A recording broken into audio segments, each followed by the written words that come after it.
Certo, então eu vou falar sobre fêmeas de Majorana e líquidos de spin, e o plano da palestra é este. Eu vou começar com uma introdução falando sobre fracionalização de estações em alguns sistemas fortemente correlacionados, como isso pode dar origem a partículas que têm estatística fracionária, que são chamadas de ânions. E aí eu vou passar a focar em como realizar esse tipo de fenômeno em sistemas de spins interagentes, nas chamadas fases de líquidos quânticos de spin. E depois eu vou falar sobre o caso específico do líquido de spin de Kitaev, que é uma espécie de líquido de spin que tem férmions de Majorana emergentes, e de uma proposta de manipular esses férmions de Majorana usando campos elétricos.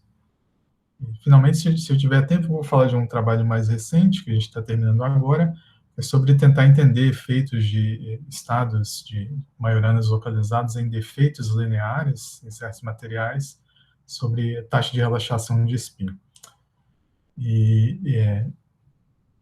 Fiquem à vontade, por favor, para me interromper com perguntas em qualquer momento, tá? Se eu não tiver, se meu tempo acabar, eu posso não falar sobre esse último tópico aqui. Então, de maneira geral, em matéria condensada, a nossa tarefa é tentar entender todas as formas em que a matéria pode se organizar. Então, a gente tenta classificar fases da matéria por vários tipos de ordem, né, como ordem cristalina, ordem magnética, supercondutividade, etc. E parte dessa tarefa é entender o espectro de energia dos nossos sistemas de muitas partículas interagentes, né? A gente não quer saber não só como é o estado fundamental em que o sistema se encontraria em temperatura zero, mas também qual é o espectro de estações em cima desse estado fundamental. E isso é importante se a gente quiser manipular as propriedades desses materiais, por exemplo, controlar a dinâmica de um sistema ou a resposta desse sistema a diferentes perturbações. E para entender essas estações de baixa energia de um sistema, tipicamente o que a gente faz é tentar organizar esse espectro em termos de criações de certas partículas que são elementares em alguns sentidos, né? São as partículas que carregam um número mínimo de números quânticos. E aí a gente identifica, né, a ação de certos operadores que são os observáveis físicos com essa operação de criar estações sobre esse estado fundamental. Então, só para dar dois exemplos bem tradicionais, no líquido de Fermi, que descreve um metal normal, a gente entende as estações elementares como sendo quase partículas que são fermiônicas. A gente pode pensar como sendo um elétron vestido com uma nuvem de polarização dos outros elétrons que estão em volta dele. E essas quase partículas do líquido de Fermi carregam os mesmos números quânticos de carga e de spin do elétron original, mas podem ter algumas propriedades modificadas, por exemplo, a massa efetiva dessa quase partícula, ou o fato de que ela vai ter um tempo de vida finito. Um segundo exemplo, também tradicional, é quando a gente tem fases da matéria que estão em algum estado ordenado, e a gente pode ter estações que são modos coletivos ou flutuações do parâmetro de ordem. Esses modos coletivos são bósons, por exemplo, fônons, são os quanta de vibração de um certo sólido cristalino. Se a gente tiver um sistema magnético ordenado, por exemplo, um material ferromagnético ou antiferromagnético com ordem de Néel, a gente pode ter quanta das ondas de spin, né, que são chamados de magnons, e assim por diante, né? E várias das propriedades desses modos coletivos também dizem muitas coisas, né, sobre o tipo de ordem que a gente tem nesse sistema, ou as interações entre os componentes originais que levam a esse tipo de ordem. Então, por exemplo, a gente sabe que se o hamiltoniano que descreve as interações do sistema tiver uma simetria contínua, que é quebrada espontaneamente no estado fundamental, esses modos coletivos que aparecem aqui vão ter que ser partículas sem massa, né, ou sem gap de energia, eles são bósons de Goldstone. Mas o interessante de matéria condensada é que a gente pode fazer sistemas com dimensionalidade diferente, né? E aí a gente pode ter mais possibilidades para essas partículas que emergem no nosso sistema, além daquelas que a gente já conhece, por exemplo, do modelo padrão de física de partículas. E um fenômeno interessante que eu quero discutir aqui é esse de fracionalização, e a ideia é que em alguns sistemas fortemente correlacionados, a gente pode ter certas excitações que são fundamentalmente distintas das partículas originais, no sentido que elas carregam números quânticos que são frações dos números quânticos originais das partículas. Então, partículas originais, que eu quero dizer aqui, para toda essa palestra, eu vou me referir principalmente a elétrons, né? Pode pensar nos elétrons de algum material, mas um sistema fortemente correlacionado, eu posso ter estações que carregam frações das pedais dos elétrons. Um exemplo bem famoso disso é o efeito Hall quântico fracionário. Só para lembrar, o efeito Hall é aquele fenômeno em que você passa uma corrente através de um sistema bidimensional, pode pensar em um gás de elétrons bidimensional que aparece num certo poço quântico, numa estrutura semicondutora, e aí aplica um campo magnético perpendicular ao plano dessa amostra. E você mede uma tensão na direção perpendicular ao sentido aqui em que a corrente está fluindo. E aí, dessa razão entre essa tensão, a diferença de potencial transversal e a corrente que está fluindo no sistema, se define uma condutância, que é a chamada condutância Hall, né, que é entre diferentes direções aqui o sigma xy, e a versão quântica do efeito Hall é observar que essa condutância Hall é quantizada, né, são os famosos platôs aqui do efeito Hall, da quantização da condutância ou resistência Hall em função do campo magnético aplicado. E originalmente, né, o que o pessoal observou era que existia uma quantização por múltiplos inteiros desse quantum de condutância, E quadrado sobre H, né, com onde Ni que seria o número inteiro, mas tem a versão fracionária, né, desse fenômeno, em que isso aqui pode ser um número racional, né, são os vários platôs que estão marcados aqui. Hoje tem, por exemplo, um platô bem grande aqui para campos magnéticos suficientemente altos, com esse número Ni, que é chamado fator de preenchimento, igual a 1/3.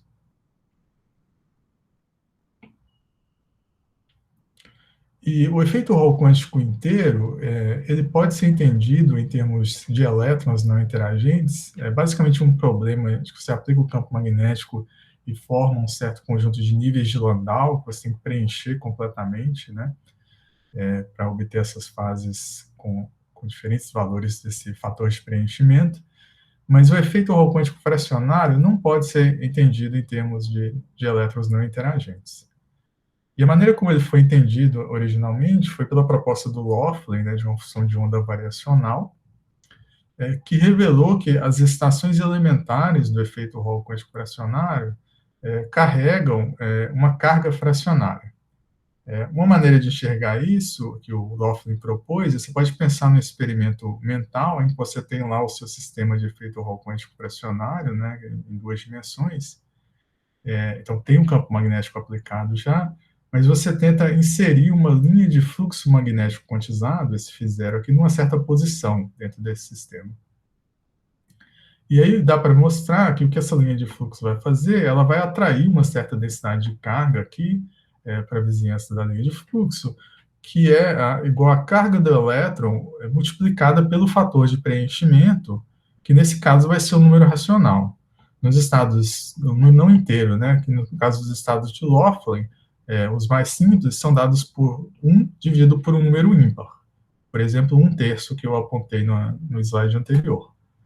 Então, você vai observar que, na verdade, essa linha de fluxo prende aqui uma partícula que é elementar, que vai carregar essa carga igual à carga do elétron, dividida por 3.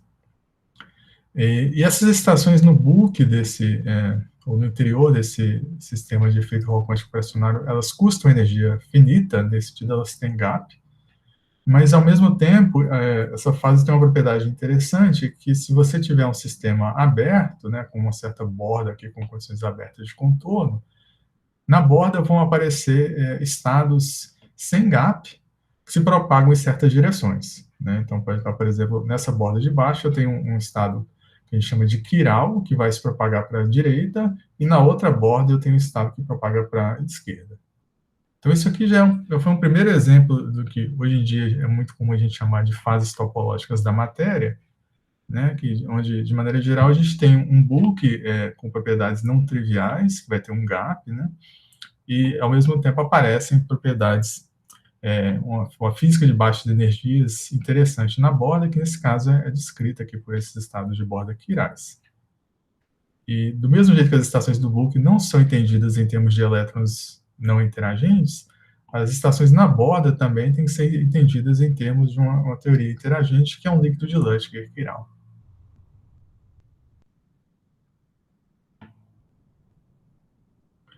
E, além de ter carga fracionária, o que dá para mostrar, foi entendido logo no começo também, é que essas estações elementares da fases tipo efeito Hall quântico fracionário têm estatística fracionária. Tá? Na verdade, essa ideia vem lá de trabalhos antigos do Wilczek, que apontou que se você está em duas dimensões, você não tem os mesmos vínculos sobre a estatística das partículas que você tem em três dimensões, né, espaciais, onde o teorema spin-estatística fixa que os únicos tipos de partículas possíveis são bósons e férmions. Então, só para lembrar, né, como a gente entende estatística quântica, um sistema bosônico é aquele em que, se eu fizer uma operação de trocar os estados de duas partículas, por exemplo, trocar as posições delas, a função de onda é invariante, né? Ela vai nela mesma. No sistema fermiônico, a função de onda troca de sinal, tem um sinal de menos aqui, quando eu faço essa operação de trocar o estado de duas partículas, né? Mas em duas dimensões tem mais possibilidades, e de fato você pode pensar realmente nesse processo de trocar os estados de partícula como sendo um processo físico, em que você pensa que você prendeu as suas estações elementares em certas posições de espaço. Pode ser, por exemplo, aplicando aquelas linhas de fluxo magnético que eu estava falando, né, para segurar aquelas partículas com cargas fracionárias em certas posições. E você pode trocar os estados delas carregando adiabaticamente essas partículas, né, e trocando aqui as posições delas. E aí você pergunta qual é o estado da função de onda global no final desse processo. E o que acontece em duas dimensões é que aí aparece essa possibilidade de que a função de onda vai nela mesmo, vezes uma fase aqui, exponencial de θ, né, vai ser caracterizada por esse ângulo aqui, que no caso de bósons, esse θ é igual a 0 ou 2π, e no caso de férmions, esse ângulo é igual a π, mas de maneira mais geral, você podia ter outros valores aqui, né, inclusive qualquer valor desse ângulo que caracteriza a estatística das partículas. E aí, como pode ser qualquer coisa, em princípio, né, qualquer estatística, essas partículas foram chamadas pelo Wilczek de Enels, de N aqui. Juliano, poder abrir o microfone e falar. Rodrigo, como é que você controla esse fluxo localizado, sei lá, com uma ponta de STM, alguma coisa assim? Como que, por exemplo, eu vou falar de uma proposta mais...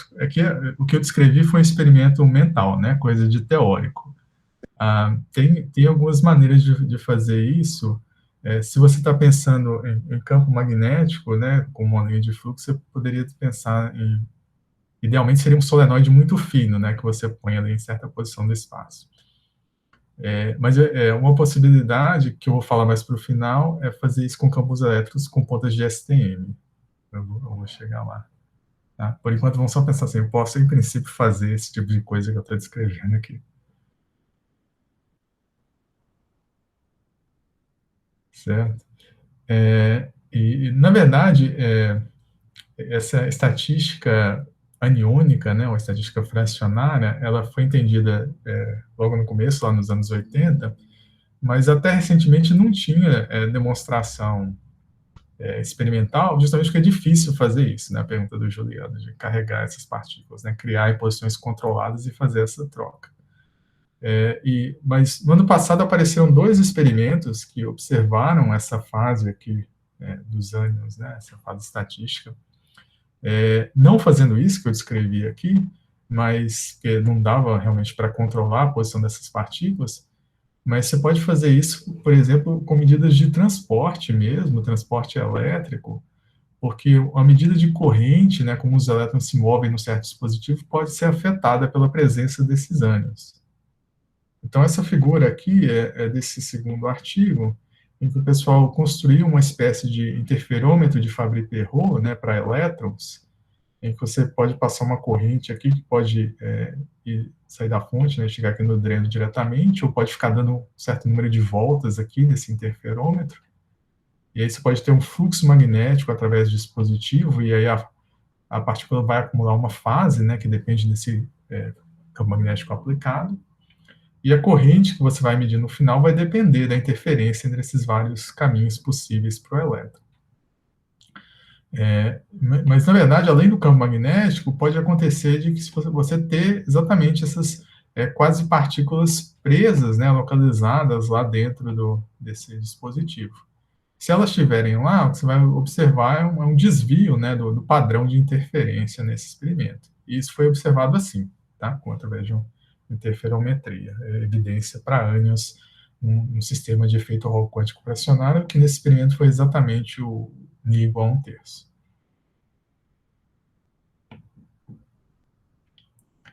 E isso que eu descrevi, né, até agora, são ânions que a gente chama de abelianos, mas existem partículas até mais exóticas do que esses ânions, que são o que a gente chama de modo zero Majorana.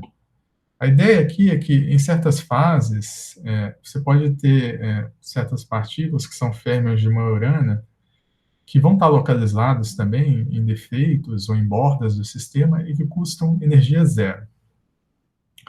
O que é um férmion de Majorana? Essencialmente, ele pode ser descrito por um operador hermitiano, que vai ter um índice aqui, pode pensar que é um certo índice de posição mesmo, né, do estado daquele Majorana, e ele é um férmion no sentido que esses operadores anticomutam, né, então tem essa relação de anticomutação aqui.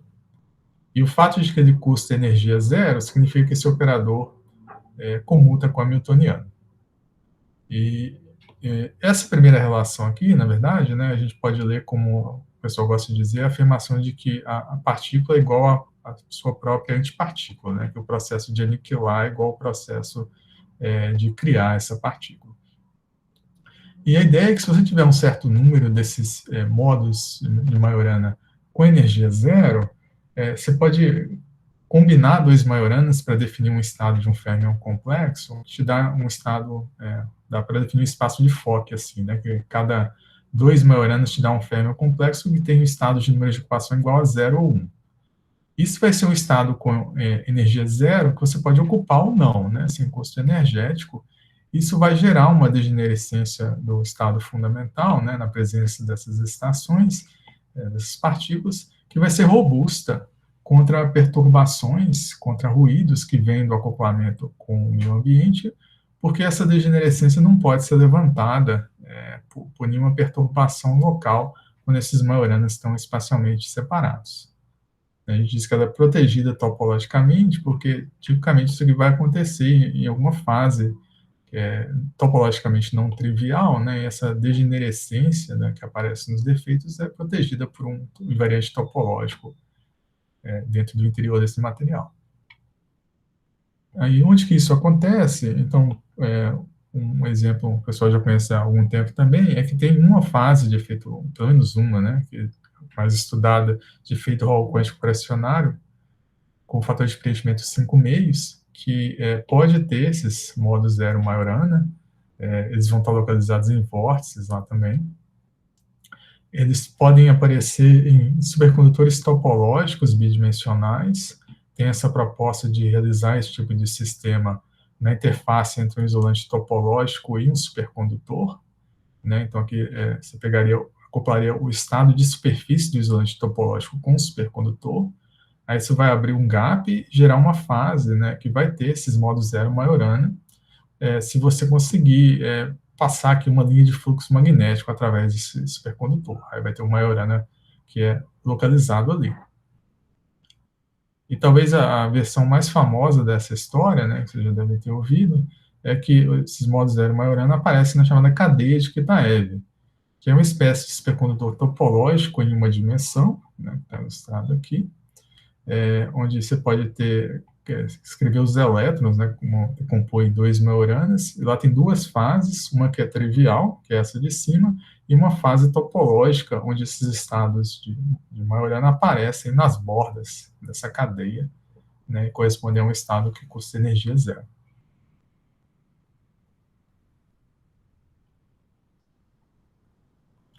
E esses modo zero Majorana atraíram muito interesse nas últimas décadas, basicamente desde a proposta do Kitaev no final dos anos 90 e começo dos anos 2000, de que isso poderia ser uma plataforma para fazer um certo tipo especial de computação quântica, que é a computação quântica topológica.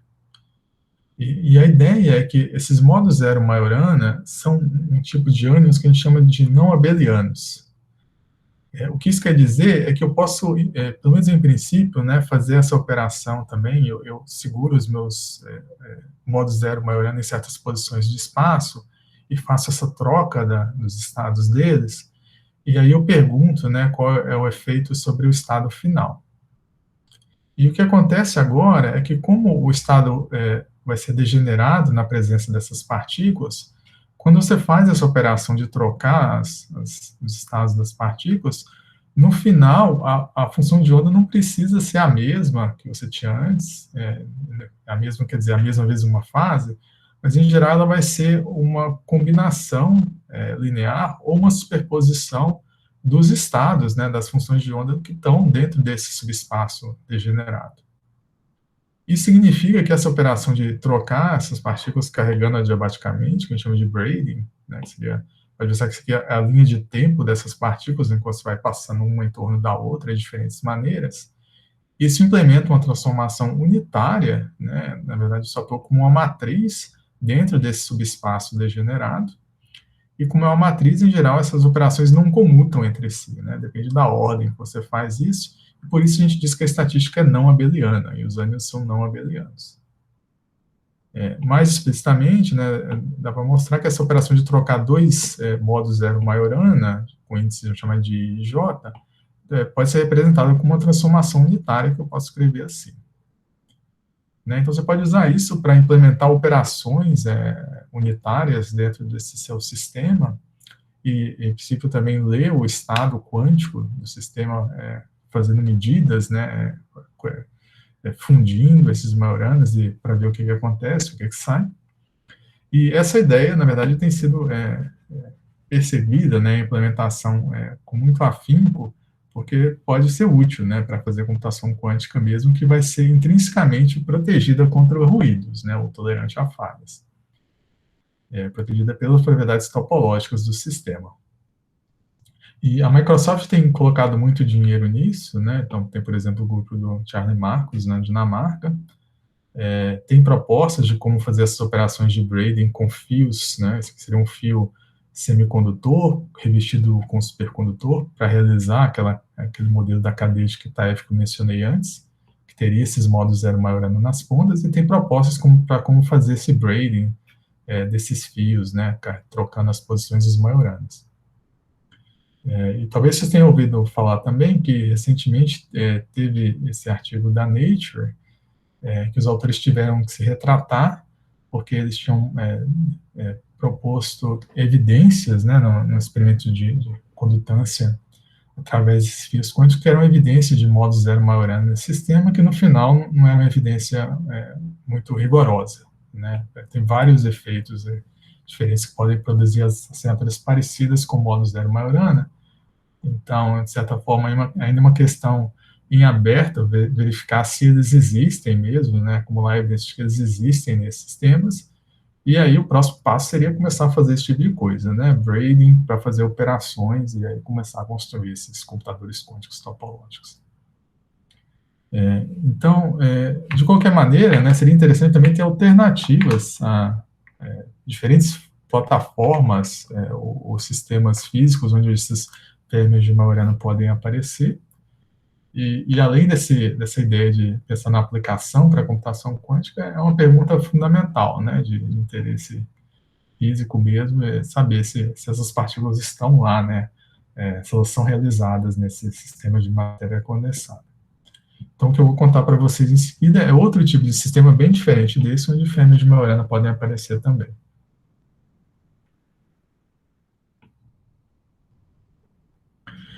E esses vão ser líquidos quânticos de spin, Então, mas só para dar uma definição vaga, né, do que é isso, pode pensar que agora a gente vai ter certos materiais isolantes, ou seja, isolantes de Mott, que são aqueles em que o sistema não conduz eletricidade porque custa muita energia botar 2 elétrons no mesmo sítio, né? Então é um isolante por efeito de interação repulsiva entre os elétrons. Então a gente tem que pensar que agora o meu sistema vai ser um certo conjunto de elétrons localizados em certas posições do espaço, e a gente só tem um grau de liberdade de spin, né, que é ativo aí em baixas energias. Então pensa que agora tudo que eu vou falar vai ter a ver com operadores de spin localizados nos sítios, que vão ser sítios dessa rede, vão ser os valores possíveis desse índice J, e operadores de spin meio que eu vou representar em termos de matriz de Pauli, que atuam no espaço de Hilbert local daquele sítio. Tá? Então, a ideia do líquido quântico de spin é que, apesar de ser um sistema de spins interagentes, o sistema pode escolher não ordenar magneticamente, mesmo no estado fundamental, em temperatura zero. E ele pode fazer isso por efeito de frustração das interações, né, que fica proibitivo você fazer todas as interações locais com algum tipo de ordem local, e aí o sistema simplesmente permanece desordenado, né, que quer dizer, o valor esperado do spin vai ser zero, os spins não ordenam mesmo em t igual a zero. E uma maneira de fazer isso, que foi proposta originalmente pelo Anderson, você pode construir uma função de onda de muitos spins que não tem ordem magnética como sendo uma superposição de estados singletos, né? Então, pensa que eu posso escolher 2 sítios e montar um estado singleto dos spins meio que moram naqueles sítios, e aí cobrir a rede com esses singletos. Um estado como esse, né, teria uma preferência aqui para parear cada um desses singletos, mas se você montar uma superposição de todas as maneiras possíveis de construir singletos, você pode construir um estado que o Anderson chamou de estado de ligação de valência ressonante, o RVB em inglês, que vai respeitar todas as simetrias do hamiltoniano original. Em particular, ele não vai quebrar a simetria de rotação de spin, né, que ele é construído a partir de singletos, e aí ele vai permanecer, o estado fundamental não vai ter ordem magnética. E o que é mais interessante é que as estações em cima de um estado como esse, um estado RVB, vão ser fracionárias. Porque, eu posso pensar aqui que eu pego um desses singletos e aí quebro, né? Então, se eu posso quebrar esse singleto, por exemplo, transformando ele num tripleto, com 2 spins para cima. E aí um estado excitado, em que eu quebrei um singleto desses, na verdade vai ter uma superposição também, em que esses spins meio do tripleto podem estar em posições diferentes. Então, veja, eu criei uma estação que, na verdade, muda o singleto para tripleto, então o número quântico da estação total variar o spin de +1 ou -1, mas essa estação vai quebrar em 2 pedaços, que são 2 spins meio, que podem desconfinar ou estar em distâncias arbitrariamente grandes umas das outras. Tá? Então, esse também é um sistema que exibe fracionalização, agora das estações de spin, né, não de carga. E essas partículas que vão carregar esse spin meio a gente chama de spinons.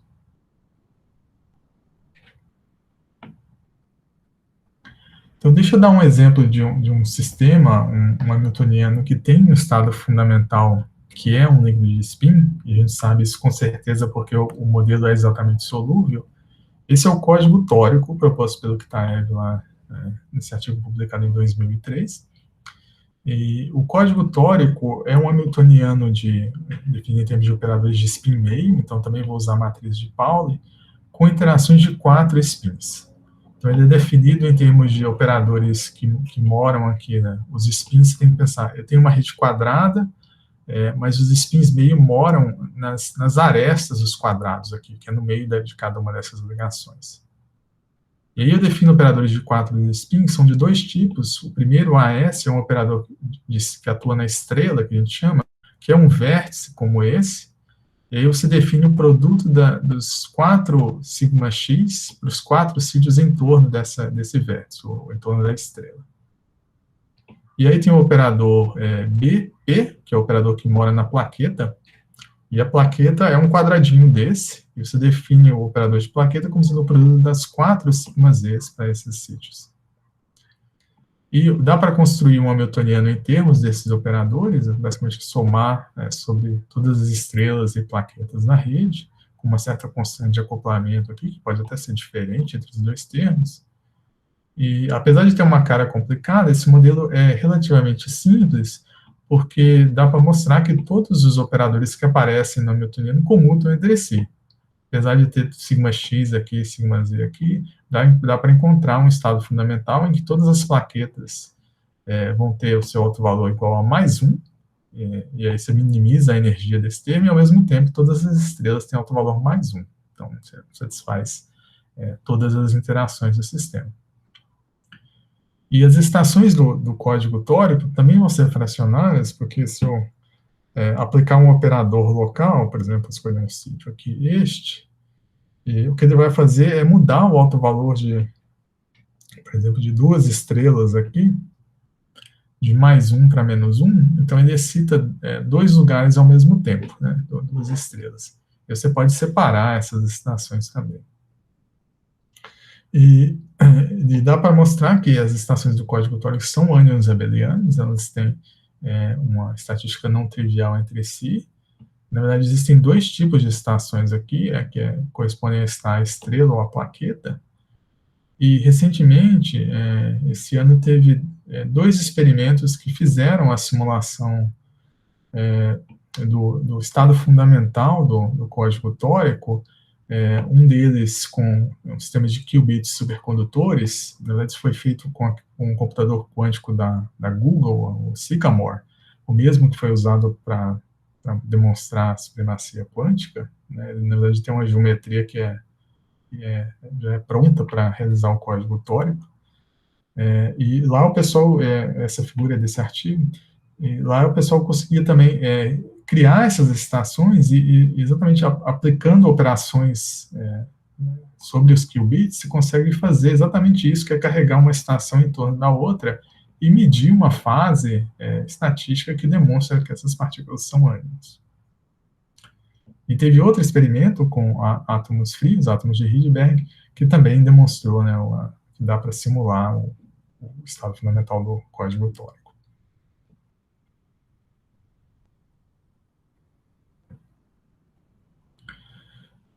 E líquidos quânticos de spin, na verdade não é uma fase só, né, eu dei só um exemplo de uma fase que é conhecida como líquido de spin Z2, mas é um conjunto de fases, e existem aqueles que a gente chama de líquidos de spin quirais. Eles são quirais porque são fases em que os spins não ordenam magneticamente, mas eles podem quebrar simetrias de reflexão no sistema, né, e ao mesmo tempo simetrias de reversão temporal. E são fases que são bem análogas às fases de efeito Hall quântico fracionário, que foi o primeiro exemplo que eu dei de fracionalização. O primeiro deles foi proposto pelo Karl Meyer e o próprio Laughlin, né? Eles mostraram que as funções de onda variacionais que eles propunham para o sistema de elétrons lá, né, no gás de elétrons bidimensional, também podiam ser adaptadas para descrever um estado fundamental de um sistema isolante, onde as estações, né, agora em vez de pensar nos elétrons, tem que pensar nas estações de spin. E aí dá para escrever uma função de onda, que é o efeito Hall quântico fracionário bosônico, com fatores de preenchimento Ni igual a meio. E as estações desse sistema também vão ser ânions, com um tipo de estatística que a gente chama de semiônica. O semi aqui é porque a fase estatística desse tipo de ânion é metade, π/2, que é metade do que você tem para um férmio. E, originalmente, eles propuseram isso como um possível estado fundamental do modelo de Heisenberg na rede triangular, não era o caso, mas nos últimos anos apareceram alguns modelos razoavelmente simples, onde tem se acumulado, né, evidência numérica de que realmente o estado fundamental desse sistema é essa fase de Karl Meyer-Laughlin, uma fase topológica, em que você vai ter um bulk que tem gap, né, as estações do bulk custam energia finita e vão ser esses ânions. com estatística semiônica, e na borda você pode ter estados quirais, bem análogos àqueles do efeito Hall quântico fracionário, só que são estados quirais que vão carregar somente spin agora, né? Porque são sistemas de spin, então eles não transportam carga, mas eles podem transportar spin ou energia. E aqui está um exemplo, né, de um modelo que pode realizar esse tipo de sistema, você botar essas interações de Heisenberg mais uma interação de 3 spins na rede Kagome. E aí dá para mostrar de maneira bem construtiva, a gente fez isso nesses artigos aqui, uma maneira de entender essas fases, começar você ir para o sistema bidimensional, começando de cadeias de spin acopladas, que aí você pode ter uma abordagem construtiva em que você realmente escreve os operadores que criam essas estações, os spinons, que vão ser sêmios, e que você carrega eles, né? Os operadores carregam essas estações, e aí você consegue mostrar que eles são ânions, né? Eles também implicam uma certa degenerescência do estado fundamental que tem a ver com ordem topológica.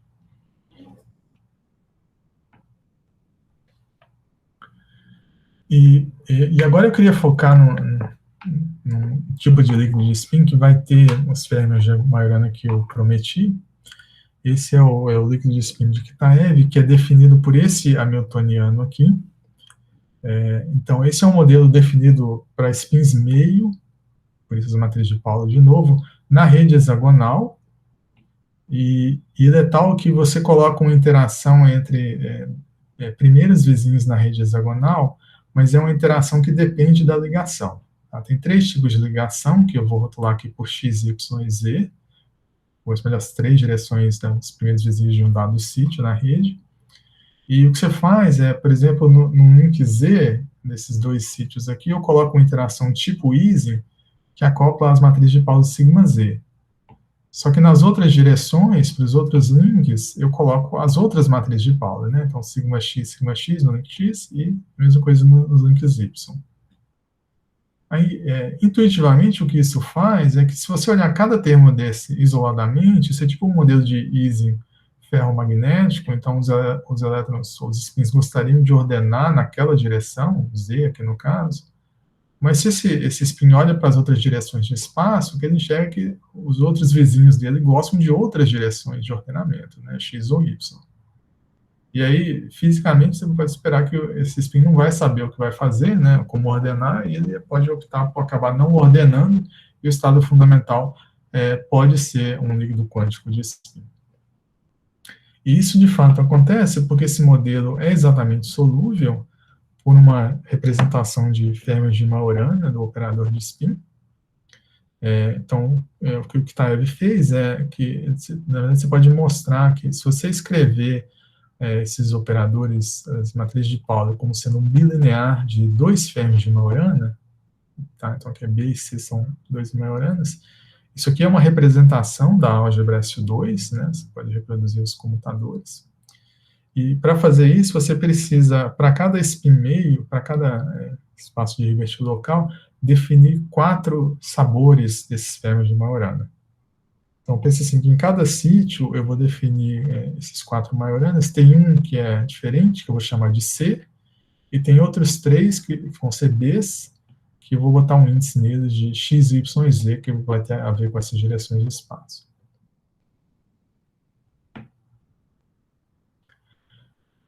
E a solução desse modelo de Kitaev vem de perceber que esses férmions de Majorana que eu chamei de B, você pode, na verdade, pegar um par deles, por exemplo, pega aqui no link Z, um de azul, né? Pega o B que mora nesse sítio com o B que mora no outro sítio, para definir uma variável que mora no link, isso é uma espécie de uma variável de gauge, né? Que mora no link aqui dessa teoria de gauge na rede. Ela é Z2, porque o quadrado dessa variável dá 1, então os 2 autovalores possíveis para ela são mais ou menos 1. E isso aqui, na verdade, é uma quantidade conservada. Para todos os links, você pode pegar esse produto de 2Bs e mostrar que ele comuta com o hamiltoniano. E a maneira mais conveniente de expressar essa lei de conservação é em termos de fluxos, na verdade, né? Eu já chamei essas variáveis de gauge, que tem analogia mesmo com a teoria de gauge na rede. E aí, se você toma um produto de variáveis de gauge em torno de uma certa plaqueta aqui, que no caso vai ser um hexágono, né? Que seria quando a gente dá a volta aqui no hexágono e perguntar qual é a fase, né, que as partículas podem acumular, isso vai depender de um certo fluxo, que também vai ter altos valores mais ou menos 1, e esses fluxos, esses operadores aqui, são conservados, né, eles comutam com o hamiltoniano para todas as plaquetas hexagonais dessa rede. Então, esse é um modelo que tem um número macroscópico de quantidades conservadas, e por isso ele é exatamente solúvel. A solução no final é que você tem que fixar os autovalores dessas quantidades conservadas. No estado fundamental, você faz todas elas iguais a 1. E aí o que sobra é que, bom, eu absorvi todos os Bs, né, os Majoranas tipo B nessas variáveis e fixei esses autovalores. Sobra o Majorana que eu tinha chamado de C, que vai ser uma Majorana livre, né, não interagente, que você vai mover, né, se propagar livremente aqui sobre essa configuração do fluxo definido por essas variáveis. Então, você acaba mapeando o modelo de spins interagentes no modelo de férmions de Majorana não interagentes. E o que o Kitaev mostrou é que, nesse modelo, é interessante incluir também o efeito de um campo magnético, né? Em princípio, o acoplamento Zima aqui, se você acoplar os spins de cada sítio com o campo magnético diretamente através do acoplamento Zima, ele vai quebrar a integrabilidade do modelo. Mas você pode fazer uma aproximação e tratar esse campo magnético perturbativamente, em algum sentido, e o que dá para mostrar é que, bom, originalmente na ausência do campo, aquele Majorana que a gente chama de C, né, ele se movia sobre a rede hexagonal. Então, esse é um problema muito parecido com calcular o espectro de férmions na rede hexagonal, que é o problema de grafeno, né?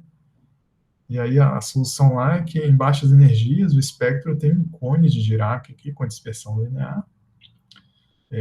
Isso é o que você encontra na ausência do campo magnético, mas na presença do campo, tratado perturbativamente, o efeito é abrir um gap nesse espectro, que é como gerar um termo de massa para esses férmions aqui, né, que agora são férmions de Majorana, não os férmions de Dirac, termos complexos normais. E aí as estações desse sistema de líquido de spin de Kitaev na presença do campo magnético correspondem a estações sobre esse espectro aqui, né? Você pode criar partículas ou buracos, né, nessas bandas, são as estações desses férmions de Majorana C, mas também existe a possibilidade de mudar o alto valor daqueles fluxos conservados que eu tinha falado, né? Todos eles eram W igual a mais 1. Se você escolher um hexágono aqui e mudar para W igual a menos 1, você cria um defeito, né, localizado naquele hexágono, que, como corresponde a inverter o fluxo, que é análogo a um fluxo magnético, entre aspas, né, mas tem a ver com o campo de gauge emergente, também tem a ver com inverter o fluxo, a gente vai chamar isso de vórtice. Tá? São vórtices desse campo de gauge Z2 aqui, que aparece, né, naturalmente da fracionalização das nossas estações de spin. Então, esses são os tipos de estação. Você tem férmions de Majorana e esses vórtices, e dentro dessa fase com gap, induzida pelo campo magnético, esses vórtices vão prender modo zero Majorana. Né? Muito parecido com o que eu estava discutindo antes, né, para supercondutores topológicos. Lá o vórtice era do campo magnético físico mesmo, né, do campo eletromagnético. Aqui é um vórtice desse campo Z2, mas o efeito é parecido e ele vai segurar um estado ligado que vai ter energia zero, é o modo zero Majorana. Então, essa é uma plataforma para realizar esse tipo de ânion não abeliano, né? Essa foi a motivação original do Kitaev, porque aí, se você tiver um sistema como esse, você pode começar a discutir, né, esses processos de braiding, de ânions não abelianos, que ele estava interessado para a computação quântica topológica.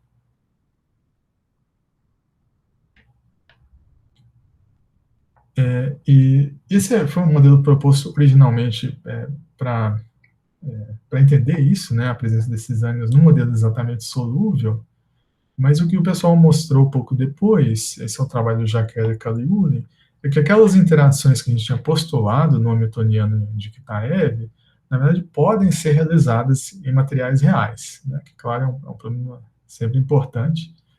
Eu dei o exemplo do código tórico, onde a gente conseguia realizar o estado fundamental, né, simular um sistema artificial de qubits supercondutores ou átomos de Rydberg, mas você também gostaria de ter um sistema na natureza, né, um material onde isso aparece. E aí o que Jacques e Cadelet mostraram é que essas interações do Kitaev podem aparecer, né, em materiais que são isolantes de Mott, mas a interação, normalmente nos isolantes de Mott você teria uma interação de Heisenberg, né, você esperaria um S escalar S. Mas o ingrediente importante aqui tem que ser isolante de Mott com forte acoplamento spin-órbita, e, além disso, tem que vir de estados eletrônicos que têm uma degenerescência orbital, ou então com forte acoplamento spin-órbita e campo elétrico cristalino. No final da história, essa combinação te dá um grau de liberdade que corresponde a um momento angular total J, com degenerescência dupla, então um J efetivo igual a meio, tá? Que não é um spin original, mas para efeitos práticos é equivalente. E aí, se em cima disso você tiver também correlações eletrônicas fortes, né, a repulsão eletrônica no sítio, você pode ter uma fase que é um isolante de Mott com um elétron, né, ou um buraco localizado em cada sítio da rede, que carrega esse momento angular J igual a meio. Isso acontece nesses materiais como os iridatos, onde o íon magnético que carrega esse spin efetivo é o irídio, que está dentro de um octaedro de oxigênios. A realização experimental que eu vou estar mais interessado aqui é esse material conhecido como tricloreto de rutênio, a estrutura da rede dele está representada aqui. O mais importante é vocês olharem para a posição dos átomos de rutênio, que são as esferas laranja, e perceber que elas formam essa rede hexagonal. Tá? Então, cada camada dessas vai ser uma rede hexagonal, e os spins, né, que moram nesses sítios laranja vão interagir com a interação que é predominantemente descrita pela interação de Kitaev, aquela interação anisotrópica e dependente da ligação.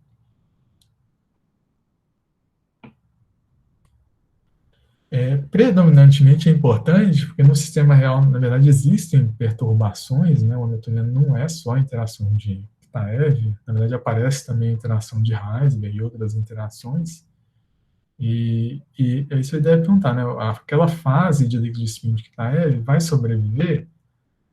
Ela sobrevive até um certo limite, né, se essa perturbação for fraca, mas o que acontece no tricoleto de rutênio é que, na verdade, as interações são fortes o suficiente para induzir um certo tipo de ordem magnética em baixas temperaturas, na ausência de campo magnético, que é uma ordem tipo zigue-zague que está ilustrada aqui. Essas são as direções que os spins vão ordenar. Mas aí o que foi observado nesse experimento, que já ficou bem famoso, é que se você aplica um campo magnético externo forte o suficiente, quer dizer, na faixa acima de 7 Tesla, você consegue suprimir esse tipo de ordem magnética zigue-zague, e o que aparece aqui no meio é uma fase que tem uma condutância Hall térmica quantizada.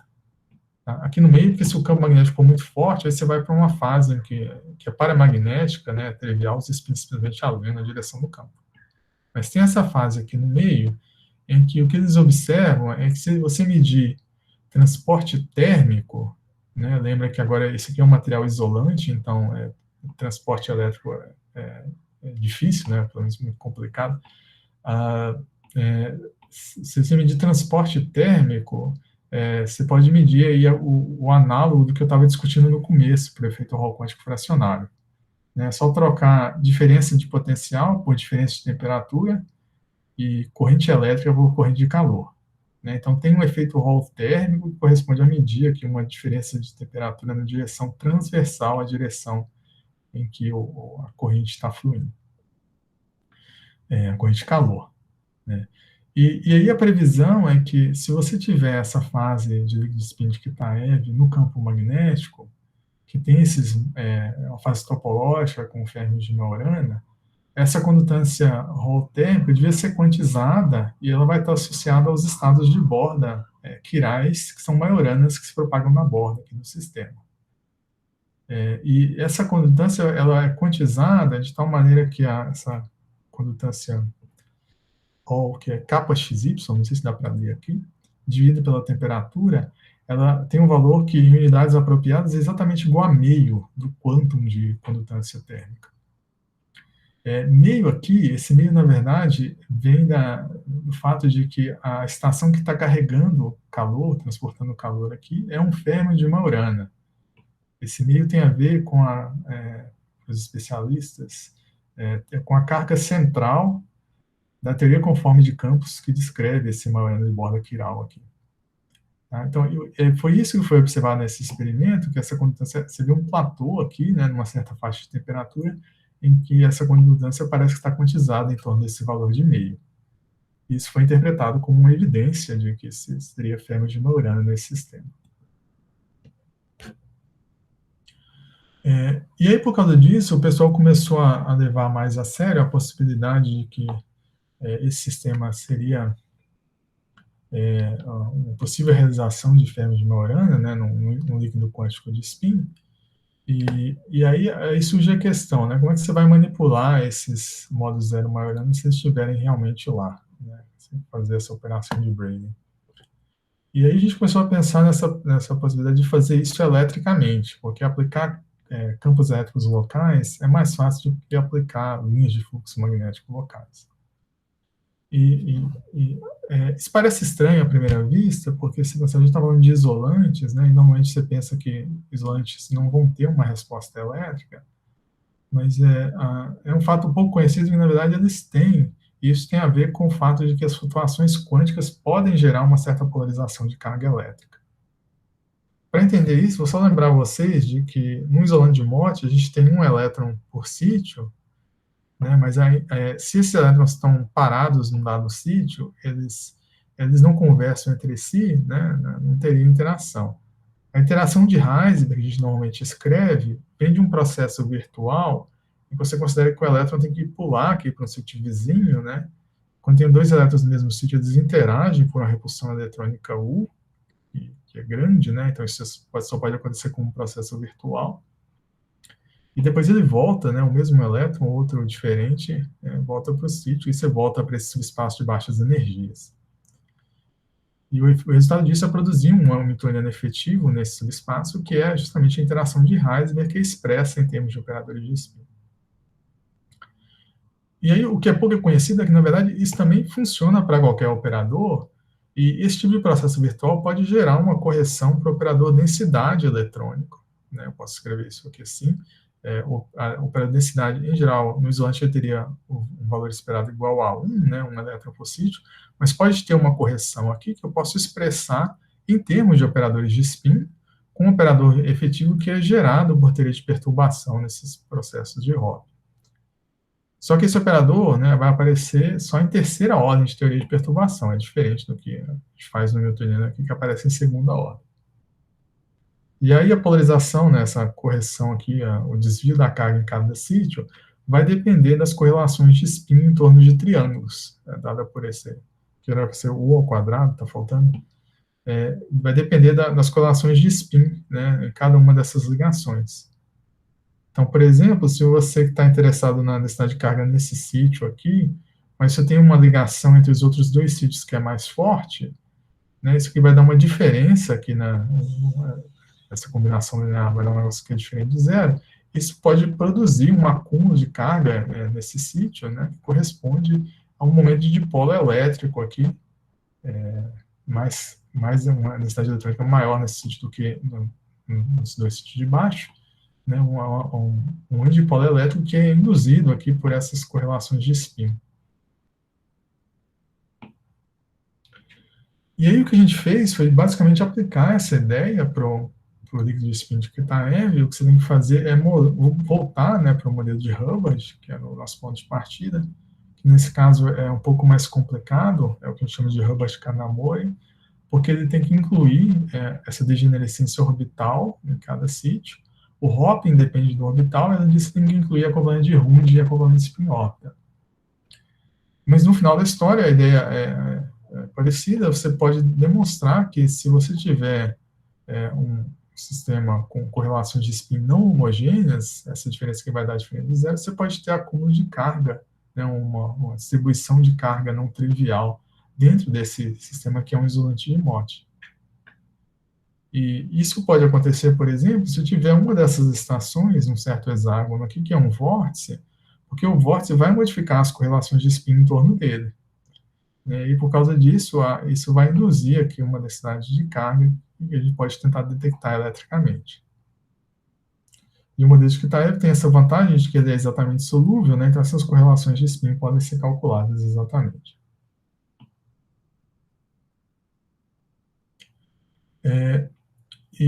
Então, a gente calculou isso, né? Então, o resultado está ilustrado aqui nessa figura. Você mostra, né, calculando essas correlações em triângulos em torno de um certo vórtice. Você vai lá e cria a estação e calcula, né, essas correlações. Essa densidade de carga que vai aparecer em torno do vórtice, ela vai decair com a distância ao vórtice, mas ao mesmo tempo oscilar. É um efeito análogo a oscilações de Friedel no metal normal, né? E aí, como tem uma distribuição de carga, que nesse hexágono central, né, no primeiro anel em torno do vórtice a carga é negativa, no segundo é positivo, e depois vai oscilando. Essa distribuição de carga tem um certo momento de quadrupolo diferente de zero, que pode gerar um potencial elétrico que decai com a distância ao plano, né, desse material, vai decair como 1 sobre a distância ao cubo. Então, você pode pensar que você poderia fazer uma monocamada de triculeto de rutênio, e, de fato, esse material pode ser esfoliado de maneira parecida com o que se usa para grafeno, e aí você poderia medir esse potencial elétrico, né, movendo uma certa ponta de microscopia de força atômica, ou STM, em cima do material, para tentar detectar essas pequenas diferenças de potencial elétrico que estariam associadas a presença de vórtices em certas posições. Essa diferença é pequena, mas está dentro aí do limite do que é detectável com microscopia de força atômica. E o que eu falei até agora é que, se você tiver um vórtice, ele vai ter uma densidade de carga elétrica intrínseca que você poderia detectar, mas a outra possibilidade é o inverso disso. Você pode pensar em aplicar potenciais elétricos locais para segurar os vórtices naquelas posições que você gostaria, né? E a gente consegue mostrar que, se você voltar lá ao modelo de Hubbard-Kanamori e botar esses potenciais elétricos locais, eles modificam as interações de spin de maneira que eles reduzem a energia do vórtice. Então, vórtices gostam das posições onde você aplicaria esses, né? Então, pode pensar que tem essas pontas de microscopia de varredura de tunelamento, STM, eles vão ser atraídos para essas posições onde os potenciais são acoplados. E aí você poderia pensar que, uma vez que você segurou o vórtice em uma certa posição, você pode mover essa ponta adiabaticamente, né, e implementar aquelas operações de braiding que eu estava falando no começo. E, além de aplicar um potencial estático local, também pode ser interessante aplicar um potencial alternado, né, descrito por algo assim, e fazer uma espécie de medida espectroscópica. O quanto que esse sistema, essa monocamada de tricoleto de rutênio, absorve a energia de um campo elétrico oscilante.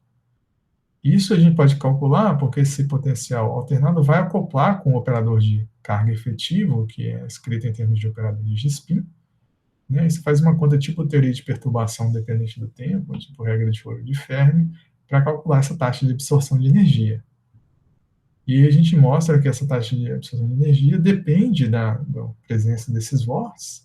Então, numa configuração como essa, em que você tem 4 vórtices, que é o mínimo para a região qubit, você poderia aplicar esse potencial alternado num deles só, e a resposta vai depender do fato de ter ou não vórtices nas outras pontas. Então, essas diferentes curvas aqui representam o espectro de absorção em função da frequência, para uma situação em que a gente não tem nenhum vórtice nessas 4 pontas, tem 2 ou tem 4.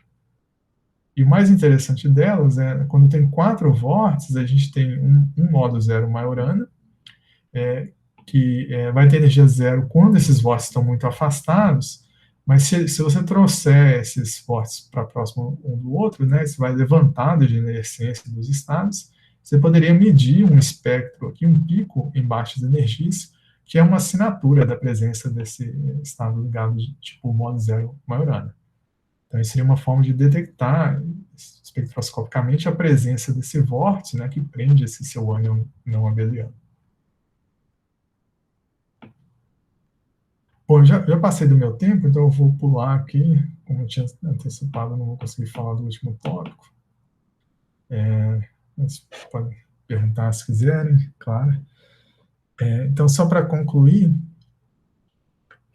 eu falei para vocês, né, existem essas fases de líquidos quânticos de spin, que são fases em que se não tem ordem magnética e aparecem essas estações fracionárias, que podem ter uma estatística aniônica. No caso específico de líquido de spin de Kitaev, as estações fracionárias são férmions de Majorana, e o espectro contém modo zero Majorana, ligados às estações de tipo vórtice, e aí é possível detectar e manipular, né, eletricamente, em campos elétricos locais, esses modos zero Majorana. Isso talvez seja útil aí para procurar por evidências deles no material tricoleiro de rutênio. Então, com isso eu fico por aqui, e obrigado pela atenção. Devolvo a palavra aí para o Roman. Obrigado, Rodrigo, pela apresentação. Tem perguntas?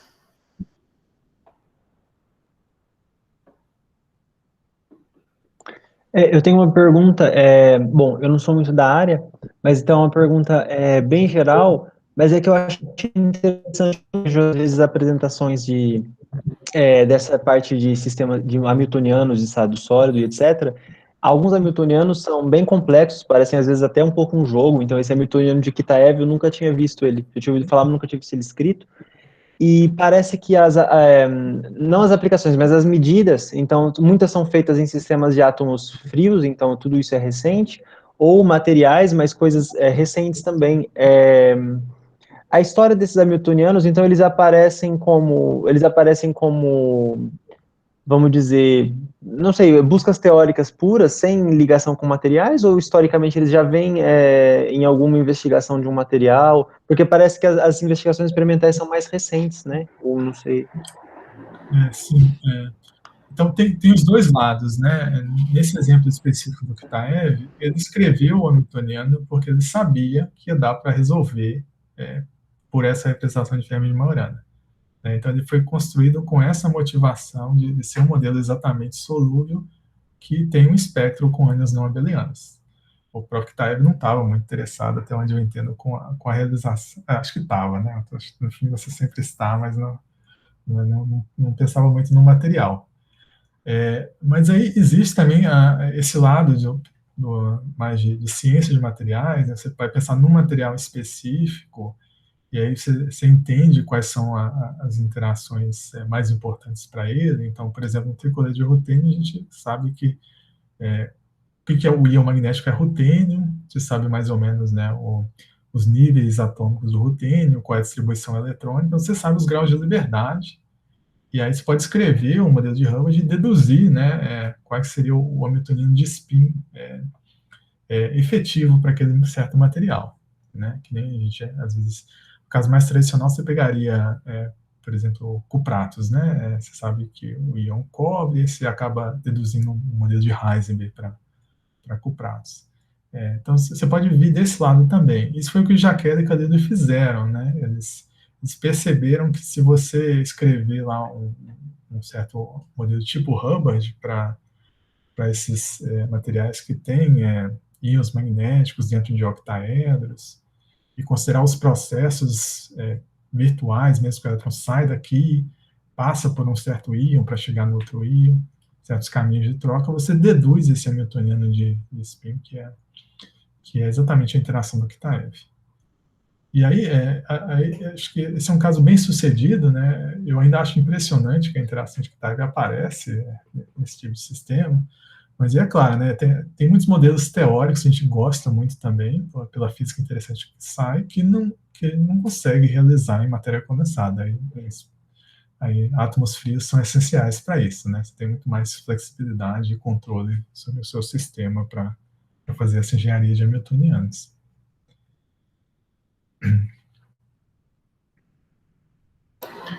Obrigado.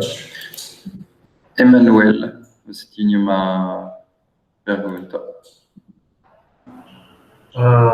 Bom dia. Bom dia. Tem uma pergunta em relação à parte que você fala sobre a teoria hermitiana lá dos fêmeos de Majorana. Acho que é um slide bem lá atrás, eu acho. Vou voltar aqui.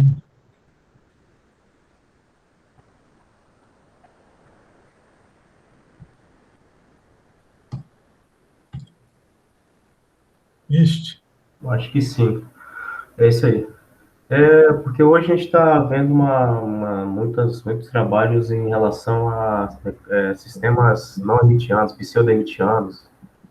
Eu gostaria de saber se existe a possibilidade de construir uma teoria pseudo-hermitiana, não hermitiana, para esse sistema, incluindo Hamiltoniano de Kitaev. Bom, aqui o fato de ser hermitiano é uma propriedade intrínseca dessa partícula, né, desse operador. Eu acho que o que você está falando é quando você tem a dinâmica do sistema, pode ser feito com fêmeas de Majorana, descrito por um hamiltoniano que é não hermitiano. Né?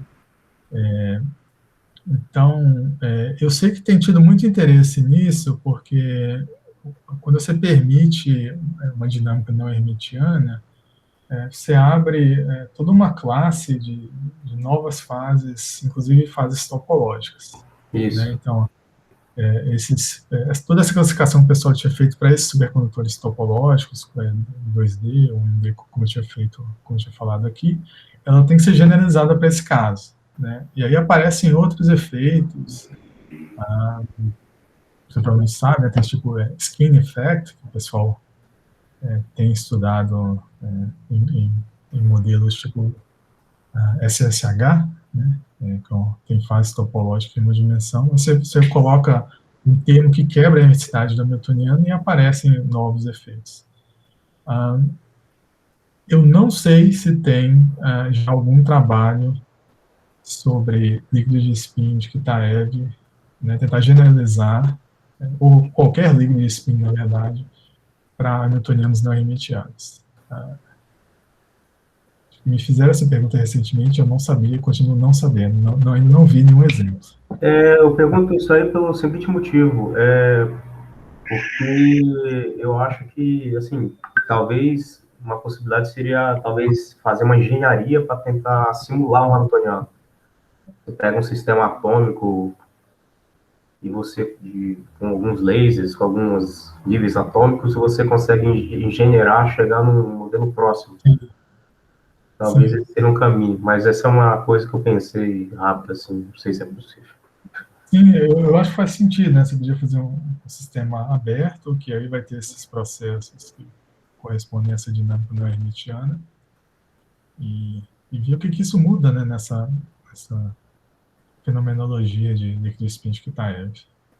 E do que eu tenho visto que o pessoal fez sobre hamiltonianos não hermitianos é mais sistemas não interagentes, né? Você começa com elétrons interagentes, mas aí você pode tentar transportar isso, né, para esses fêmeos de Majorana que não eram fêmeos, eles não estavam lá originalmente, mas eles apareceram ainda, racionalização. Mas até onde eu sei, isso é completamente aberto. Ok, obrigado. Nada. Juliano, tinha uma... Ah, não, você baixou a mão. Eu tô... Ok, eu estava tentando ligar o microfone. Rodrigo, uma curiosidade, bom, o Kitaev, né, de novo, é uma solução teórica, né, provavelmente, ou seja, ele construiu um modelo que ele conseguia resolver nesse sentido, né, no contexto de modelos exatamente solúveis, né. Tem também o Roger Frank, ele tem, de certa maneira, conseguindo obter modelos, né, de ânions não abelianos, né, usando esses modelos IRF. Você vislumbra conseguir aplicar isso? Ou seja, de novo, ele está como Kitaev, né? Ele está construindo hamiltonianos, né, com essas propriedades, mas acho que eu duvido que ele tenha interesse, esteja vislumbrando algum material, né? Mas ou alguma aplicação direta. Mas você acha que é possível fazer essa ponte? Eu não conheço os modelos dele, para falar a verdade, mas como é que ele constrói? São modelos de spin mesmo, né? Sai da álgebra? Modelos de IRF, né? Que é esses modelos de interação na face, né? Então, de certa maneira, até algo. Só que tem vários, né, ele conseguiu fazer isso para várias simetrias já, acho que já até começou com SU2, SU3, agora está no SO5, né, mas cada um deles tem a sua construção particular, né, mas essencialmente tem essa propriedade, né, de serem ânions não abelianos, né, e talvez você consiga transpor isso para alguma aplicação, né, quando o Kitaev, né, for totalmente estudado, né? Assim, quanto mais complicado, mais difícil de realizar experimentalmente também, né? Porque mesmo o Kitaev tem aquela interação, é a coisa mais simples, né? Spin meio. Então, dadas certas simetrias, não tem muita coisa que você pode escrever. Mas aí essas perturbações aparecem, né? Se elas são permitidas por simetria, elas desestabilizam a fase que você está procurando.